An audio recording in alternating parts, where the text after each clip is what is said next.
Bismillahirrahmanirrahim. Assalamu alaikum dear viewers. It's Ikra Khan welcoming you on a behalf of Maths Box. I'm here to deliver lecture number 18 of 9th class Mathematics Science Group, unit number 3, exercise 3.2, question number 4 to 6.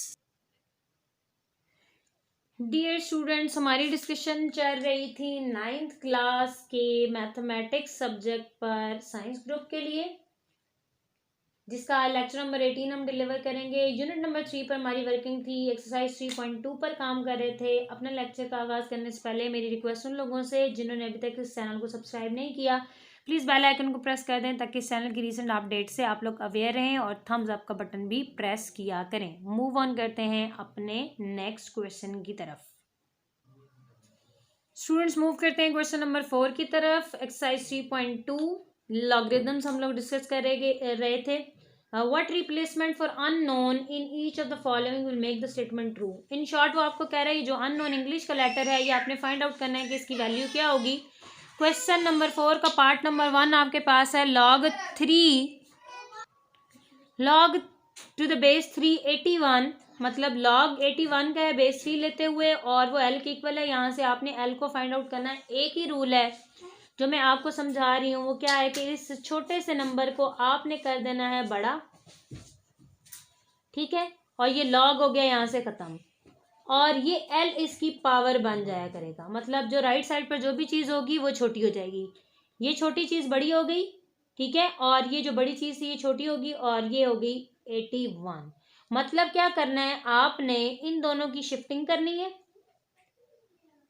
इन दोनों की हमेशा क्या किया करेंगे, आप shifting किया करेंगे और कुछ इस तरीके से बनाया करेंगे। अब 3 पावर L है। अब आप क्या करेंगे, 81 की प्राइम फैक्टराइजेशन कर देंगे और ये वाला नंबर आपको हिंट दिया करेगा इस साइड वाला कि किस पर आपने इसकी फैक्टराइजेशन करनी है, तो 3 पे कर लें। ये आपके पास इसकी प्राइम फैक्टराइजेशन हो गई, मीन्स 3 पावर 4 आ गई। यहाँ से आप बेसिस सेम हो तो आप उनको कैंसिल कर सकते हैं, तो आपके पास L इज इक्वल टू 4 आ गया। बहुत सिंपल से क्वेश्चंस हैं। पार्ट नंबर 2 जो है पेपर पॉइंट ऑफ व्यू से बहुत ज़्यादा इंपॉर्टेंट है। कहता है log A6 is equal to 0.5, तो वही रूल करना है। ये छोटे नंबर को आपने बड़ा कर दिया, इन दोनों को इंटरचेंज कर देना है, ठीक है। इंटरचेंज करने के बाद 0.5 इसके ऊपर आ जाएगा और 6 इस तरफ शिफ्ट हो जाएगा। अब मैंने पॉइंट को स्किप किया तो 10 आ जाएगा, ठीक है, और 5/2 कैंसलाइजेशन के बाद 5 1 टाइम 5 होता है, 5 2 टाइम 10, तो 1/2। मैंने ए निकालना है तो ये 1/2 है, तो दोनों तरफ मुझे स्केयर लेना पड़ेगा। दोनों तरफ स्केयर लिया, ये इससे कैंसिल आउट हो गया, तो ए की वैल्यू आपके पास आ गई 36। मूव करते हैं पार्ट नंबर 3 की तरफ। बहुत ज़्यादा इंपॉर्टेंट क्वेश्चंस हैं, हर साल पेपर में यहाँ से क्वेश्चन उठाया जाता है। log 5n is equal to 2, simple वही है, मैं आपके सामने कर देती हूँ। 5 को मैंने क्या कर दिया, बड़ा कर दिया। ये इन दोनों को मैंने इंटरचेंज करना होता है, ये स्क्वायर हो गया, ये n हो गया। 5 पावर 2 आपके पास होता है 5 क्रॉस 5, ठीक है, तो ये आ गया 25 is equal to n। So n आ गया आपके पास कितना, 25 इस क्वेश्चन के लिए। मूव करते हैं पार्ट नंबर 4 की तरफ। पार्ट नंबर 4 क्या है आपके पास,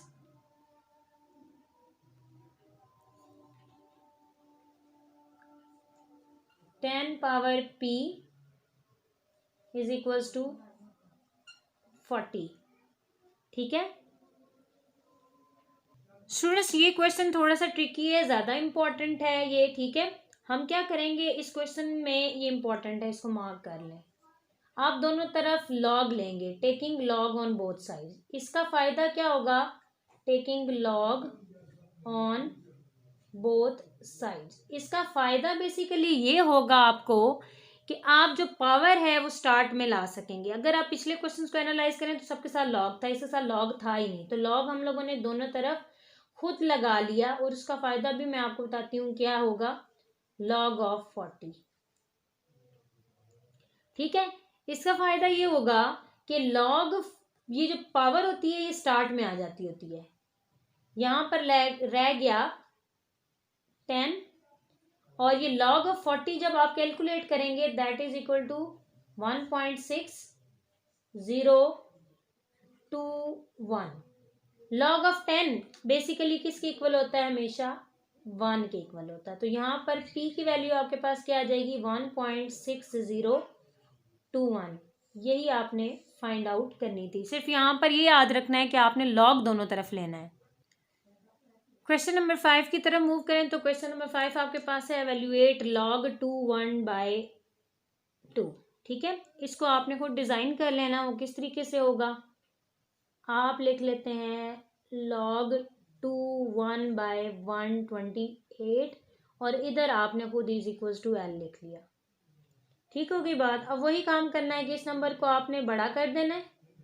ये देखें, इन दोनों को आपने क्या कर देना है? इंटरचेंज कर देना है। यहाँ पर आ जाएगा एल और ये आ जाएगा 128।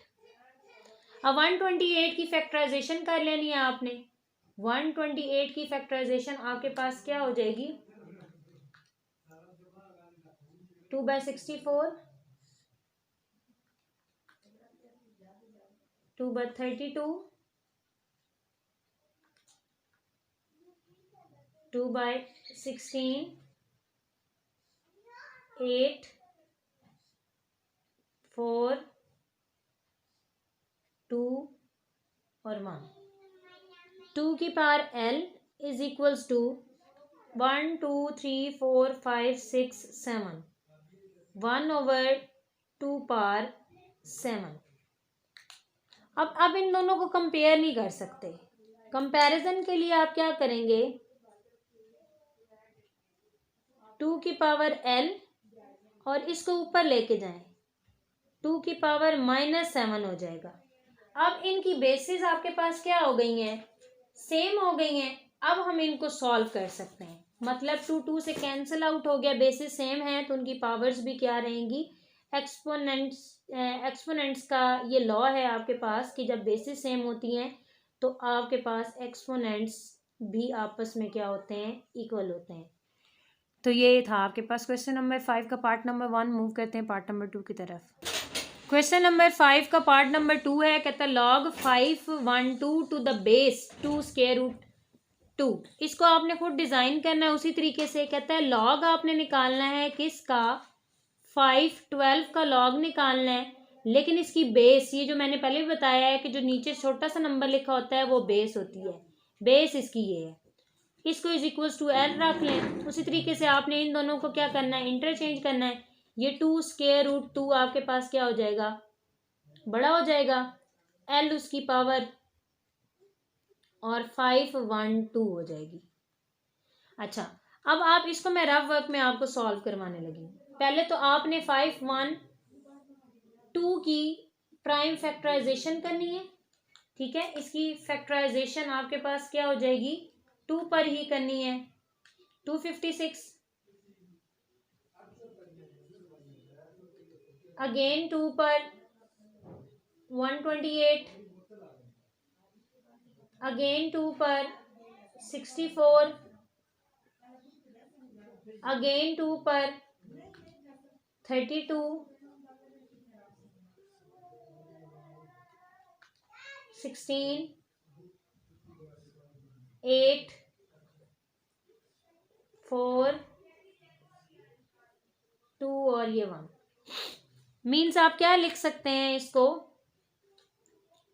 ये चीज आपके पास हो गई 2 पावर 1 2 3 4 5 6 7 8 9, 2 पावर 9। और इनको हमने क्या करना है? इनको भी 2 बनाना है। ये मैं रफ वर्क में यहाँ कर रही हूँ। इसकी पावर कुछ नहीं है तो 1 है। इसकी पावर स्क्वायर रूट है, स्क्वायर रूट 1/2 के इक्वल होता है। मतलब 1 + 1/2। अगर आप इसको सॉल्व करें तो आपके पास आ जाता है ये 3/2 के इक्वल। मीन्स इस साइड पर ये लिखा हुआ है 2 की पावर 3/2l। क्या लिखा हुआ है? 3/2l। बेसिस सेम हो चुकी हैं, एक्सपोनेंट सेम कर लें। एक्सपोनेंट ये चीज होती है ऊपर जो होती है। 3/2l is equals to 9। L की वैल्यू निकाल लें। 9 × 2, ये डिवाइड हो रहा तो ऊपर मल्टीप्लाई हो जाएगा, मल्टीप्लाई हो रहा नीचे डिवाइड हो जाएगा। 3 को 3 अब L बचा आपके पास 3 मल्टीप्लाई बाय 2, जो बेसिकली आपके पास आंसर क्या जनरेट करेगा, L इज इक्वल टू 6। और ये पेपर पॉइंट ऑफ व्यू से बहुत ज़्यादा इंपॉर्टेंट क्वेश्चन है। मूव करते हैं पार्ट नंबर 6 की तरफ। क्वेश्चन नंबर एक्चुअली 6 है, exercise 3.2। Find the value of x की आपने वैल्यूज फाइंड करनी है फ्रॉम द फॉलोइंग, इन सब में से।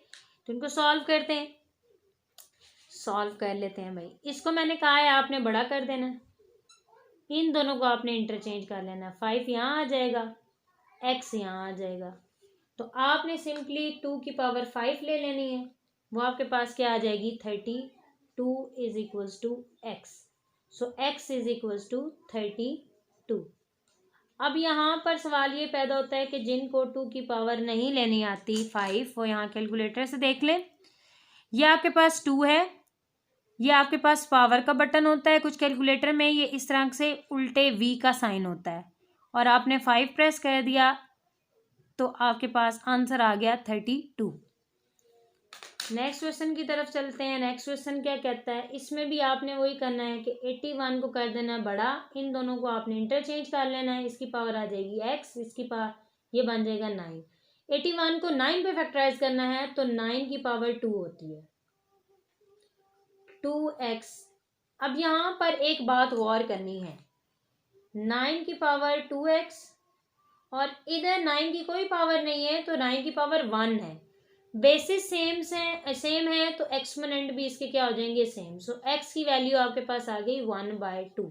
दिस वाज इम्पॉर्टेंट क्वेश्चन, वो सिर्फ और सिर्फ इस वजह से इम्पॉर्टेंट था। ठीक है, पार्ट नंबर 3 की तरह मूव करते हैं। पार्ट नंबर 3 क्या कहता है भाई, कहता है 64 को कर दें बड़ा, ठीक है, उसकी पावर बना दें x/2 इज इक्वल्स टू कर दें 8। अब 64 को फैक्टराइज करें 8 पर, तो 64 को आप लिख सकते हैं 8 पावर 2, 8 8 से 64 होता है, ये हो गया x/2 is equals to 8।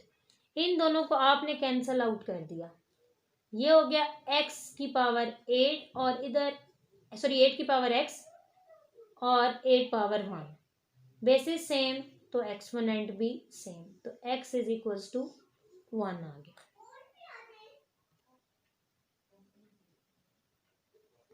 Move करते हैं रिमेनिंग पार्ट्स की तरफ। तो वो कहता है log x 64 is equal to 2। Simply x को आपने कर देना है बड़ा, इन दोनों को आपने कर देना है इंटरचेंज, ये पावर 2 हो जाएगी, ये 64 हो जाएगी। अब आपने इस चीज़ को, क्योंकि बेसिस तो सेम मान नहीं सकती, तो आपने यहाँ पर 2 लाने की कोशिश करनी है ताकि एक्सपोनेंट सेम हो जाए। पहले हम अभी तक रूल लगाते रहे कि बेसिस सेम तो एक्सपोनेंट सेम, अब हम रूल लगाएंगे एक्सपोनेंट सेम तो बेसिस भी सेम हो जाएंगी।